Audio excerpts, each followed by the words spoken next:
Assalamualaikum warahmatullahi wabarakatuh. Baik, sebelumnya perkenalkan, saya Anissa Aulia Anjani, NIM 302200083. Mahasiswa semester 3, jurusan Komunikasi Penyiaran Islam, Fakultas Usluddin Adab dan Dakwah, Institut Agama Islam Negeri Ponorogo. Baik, di kesempatan kali ini saya akan menjelaskan analisa saya terkait media massa itu sendiri. Dan adapun dibuatnya video ini tak lain juga untuk memenuhi tugas mata kuliah komunikasi massa. Sebelumnya, komunikasi massa merupakan suatu bentuk penyampaian pesan kepada publik melalui media massa, entah itu media cetak, media elektronik, media online, ataupun yang lainnya. Nah, media massa yang terus berkembang kini telah membumi menjadi sasaran utama bagi setiap khalayak. Nah, di era sekarang yang mungkin sudah kebanyakan orang ya menyebutnya sebagai era digitalisasi, yang intinya atau jantungnya di situ adalah media online, dan yang mana media online tersendiri juga merupakan media massa, merupakan salah satu media massa. Ya, media online yang di situ telah terdapat berbagai kecanggihan yang telah berhasil menghipnotis masyarakat untuk bergantung kepadanya. Yang di situ apa-apa serba praktis, serba higienis, dan serba mudah, yang tentunya juga sangat membantu berbagai aktivitas masyarakat. Nah, di sini saya akan menyampaikan analisis saya terkait salah satu aplikasi di dalam media online. Nah, di sini saya mengambil objek aplikasi Telegram, yang mana Telegram adalah salah satu aplikasi dalam media online yang di situ terdapat berbagai fungsi di dalamnya. Di antaranya ialah sebagai alat komunikasi dan juga sebagai alat hiburan. Nah, pada ranah komunikasi, Telegram digunakan untuk bertukar pesan, entah itu secara lisan maupun tulisan, baik antar personal maupun impersonal atau grup, seperti itu.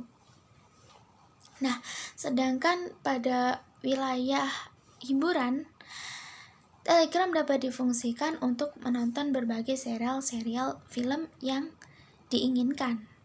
Tentunya, jika tidak berhati-hati, Telegram juga memiliki dampak negatif karena begitu luasnya dan tidak ada batasnya pada wilayah tontonan yang diminati.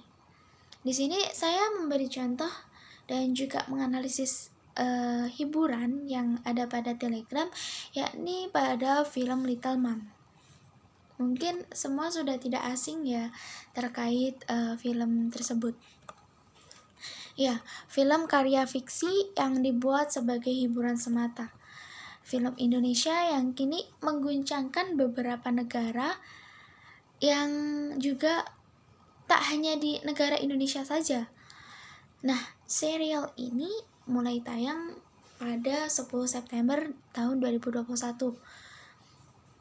Dan yang mana di grup Telegram yang saya ikuti, jumlah tayangannya itu mencapai 250 juta lebih tayangan, dengan jumlah anggota di dalamnya itu berapa kian ratus gitu pokok.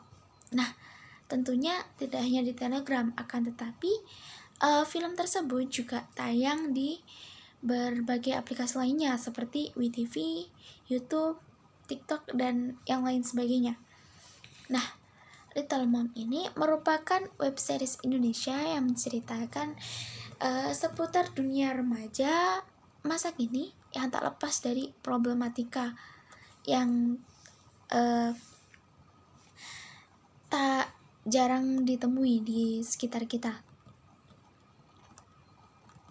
Nah, secara garis besar, Little Mom ini menceritakan lika-liku kisah Naura yang harus menghadapi sebuah kenyataan pahit di masa remajanya. Ia harus menghadapi kenyataan hamil di luar nikah pada usia yang masih dini, dan tentunya juga harus menghadapi berbagai rintangan dan juga usaha dalam melewati hari-harinya. Berbagai usaha dalam menyembunyikan kehamilannya dan juga berbagai problematika yang terjadi di hari-harinya. Nah, selain itu juga dengan bumbu-bumbu cinta segitiga membuat film ini semakin diminati karena alur film yang tidak pasaran dan jarang bisa dibaca membuat penasaran audiennya tentunya.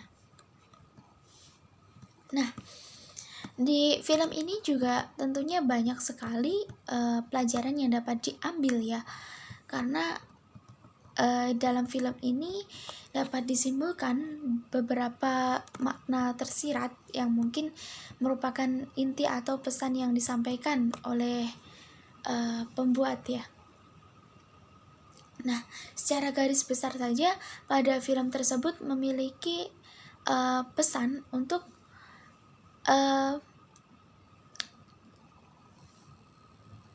harus senantiasa berhati-hati dalam segala hal. Jangan sampai karena kecerobohan menimbulkan suatu penyesalan bagi diri, menimbulkan kekecewaan pada orang di sekitar, apalagi orang tua. Nah, terkhusus kepada remaja, apalagi di usia seperti saya atau seperti itulah yang masih di bawah umur usia-usia SMA tentunya, itu harus pandai-pandai menjaga diri dan juga pergaulan. Jangan sampai hanyut dalam kesenangan semata yang dapat menghancurkan mimpi dan juga masa depan. Nah, dampak dari film ini kepada masyarakat itu tentunya juga banyak, dan yang secara global saja tentunya memiliki dua dampak, yakni dampak positif dan juga dampak negatif. Nah, adapun dampak positif itu seperti dampak positifnya seperti serial film ini kita dapat memetik berbagai pelajaran dari pesan-pesan yang terkandung di dalamnya, seperti yang saya contohkan tadi. Nah, adapun dampak negatifnya ialah dapat ditangkap dari alur cerita yang menyebutkan kehamilan di luar nikah di usia remaja pula, dan juga menebarkan kebohongan untuk menutupi suatu kebenaran. Itu sangat tidak baik. Dan mungkin cukup sekian yang dapat saya sampaikan. Mungkin cukup sekian analisis media massa yang dapat saya sampaikan, dan jika banyak kurangnya saya mohon maaf. Billahi taufik wal hidayah. Wassalamualaikum warahmatullahi wabarakatuh.